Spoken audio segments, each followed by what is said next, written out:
আবেদনপত্র জমা হয়েছে বাড়ি ঘরের জন্য। অর্থাৎ ইরানের এই আক্রমণে যে পরিমাণ বাড়িঘর ধ্বংস হয়েছে, সেই বাড়িওয়ালারা ক্ষতিপূরণ চেয়ে তারা সরকারের কাছে আবেদন করেছে, অথচ নেতানিয়াহু তাদের পাত্তাই দিচ্ছে না, তারা এখন দাঁড়ে দাঁড়ে ঘুরছেন।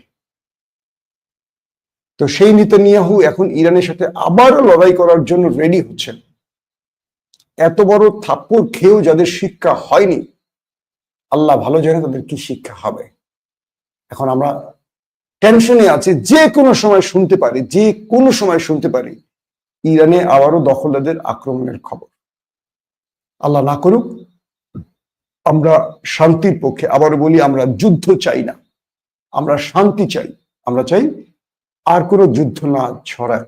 আমরা চাই ইউক্রেন রাশিয়ার যুদ্ধ বন্ধ হোক, আমরা চাই গাজা ফিলিস্তিনের যুদ্ধ এবং ইসরায়েলের যুদ্ধ বন্ধ হোক, আমরা চাই ইরান না, পৃথিবীর প্রতিটি দেশ নিরাপদ থাকুক।